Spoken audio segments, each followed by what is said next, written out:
नमस्ते। Indian press house में आपका स्वागत है।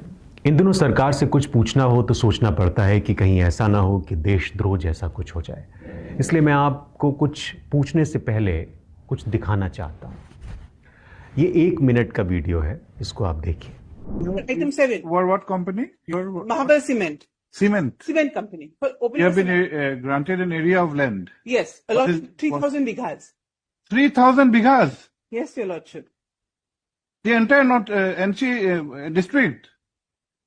Lordship, I don't know the extent of the entire. What is going on? No, lordship. it's- 3,000 bighas allotted to a private company. Yes, your lordship, for establishing, there is a mine. We know, Mining- madam. We know about something about NC. It's NC. barren land and it's, We know how barren is NC is. lordship, 3,000 bighas. the What kind of council- decision is this? Lordship, I'll show you the, They will have a mine over there. Yes. For the limestone. Mr. Sharma, 3,000 bighas. Is this some kind of joke or what?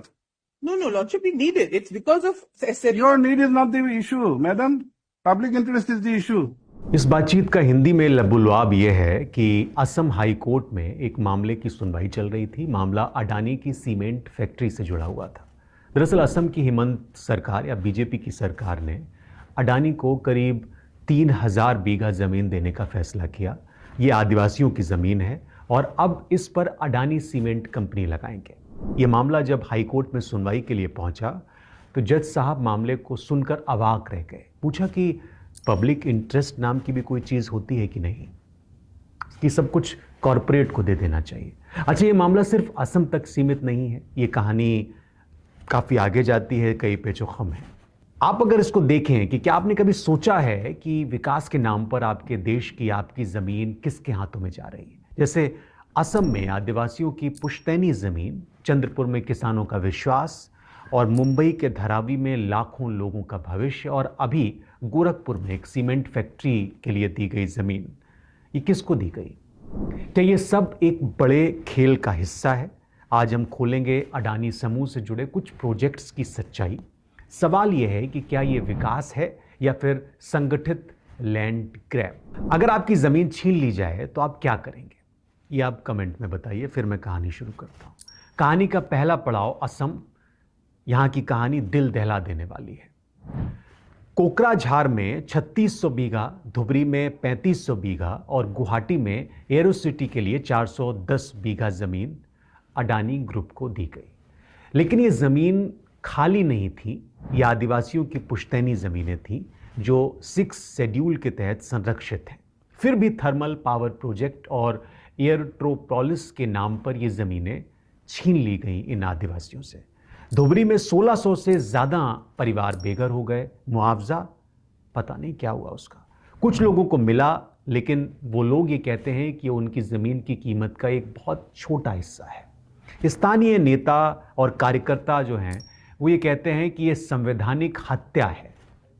Guwahati high court के आदेशों की अनदेखी आदिवासी अधिकारियों का हनन है। सवाल ये है कि ये कोई सुन भी रहा है इस फरियाद को? क्या ये लैंड ग्रैब है?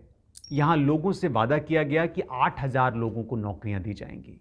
क्या ये वादा सिर्फ कागजों तक सीमित है?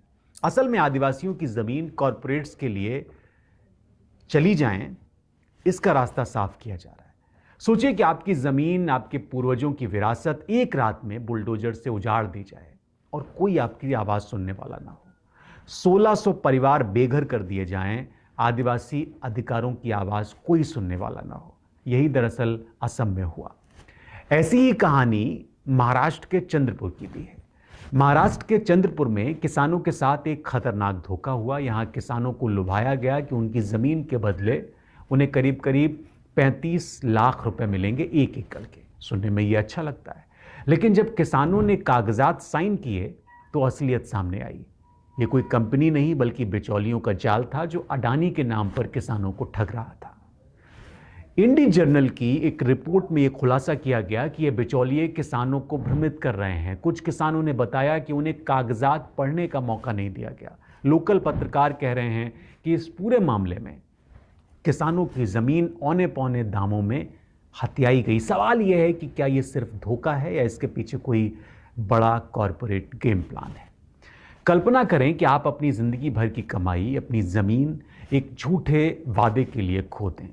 क्या यह सिर्फ गलती है या फिर सुनियोजित साजिश? 35 लाख का वादा किया गया लेकिन ऐसा नहीं हुआ। नौकरी का वादा किया गया लेकिन वो नहीं दी गई। क्या आपको लगता है कि सरकार को इस धोखे की जांच करनी चाहिए? अब आते हैं मुंबई के धारावी में, जिसे एशिया की सबसे बड़ी स्लम कहा जाता है। आपको याद होगा, बहुत सारी खबरें आई। यहाँ 1600 एकड़ का ये पूरा इलाका अडानी ग्रुप को दिया गया ताकि इसे वर्ल्ड क्लास अर्बन डिस्ट्रिक्ट बनाया जाए। लेकिन इसके पीछे की सच्चाई क्या है, ये आपको ज़रूर जाननी चाहिए। पहला सवाल, टेंडर प्रक्रिया सैकलिंग टेक्नोलॉजी ने दावा किया कि उनकी 7200 करोड़ की बोली सबसे ऊंची थी, फिर भी टेंडर रद्द करके अडानी को दिया गया। मामला सुप्रीम कोर्ट पहुंचा लेकिन प्रोजेक्ट रुका नहीं। फाइनेंशियल टाइम्स की एक रिपोर्ट में इसे कॉरपोरेट फेवरेटिज्म कहा गया। दूसरा, पर्यावरण का खतरा। धारावी का कुछ हिस्सा डियोंगर लैंडफिल है और साल्ट पैन जमीन पर बनेगा, जो जहरीले कचरे और बाढ़ के लिए कुख्यात रहा है। द टाइम्स ऑफ इंडिया के मुताबिक 185 लाख टन कचरे को हटाने का टेंडर निकला, लेकिन क्या ये पर्यावरण को और ज़्यादा नुकसान नहीं पहुंचाएगा? तीसरा, विस्थापन। धारावी में 6 से 7 लाख लोग रहते हैं जो छोटे छोटे कारोबार चलाते हैं। रॉयटर्स की एक रिपोर्ट में स्थानीय लोग कहते हैं कि हमें कचरे के ढेर के पास भेजा जा रहा है, यह विकास नहीं अपमान है। कांग्रेस ने इसे मुंबई लूटो अभियान करार दिया और इसे लैंड ग्रैब कांग्रेस ने बताया। धारावी सिर्फ एक जगह नहीं है, ये मुंबई का दिल है। अगर ये दिल छीन लिया गया तो क्या मुंबई कहीं की रहेगी? ये सवाल आपके लिए भी बड़ा महत्वपूर्ण है, क्योंकि धारावी, चंद्रपुर, असम, ये तमाम चीज़ जो घटनाएं हैं, ये एक तरीके से कॉरपोरेट के लालच को दिखाते हैं। दोस्तों, असम से धारावी तक ये कहानियां एक सवाल चीख चीख कर पूछ रही हैं कि विकास किसके लिए है?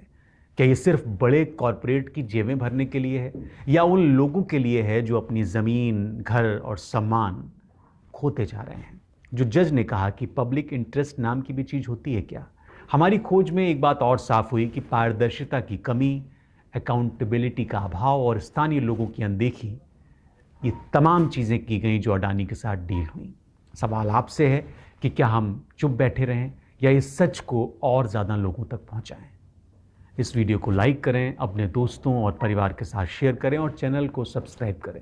अगर आप चाहते हैं कि हम इन मुद्दों की और गहरी जांच करें, जैसे धारावी के लोगों की कहानियां या चंद्रपुर की कानूनी लड़ाई, तो हमें कमेंट करके ज़रूर बताएं।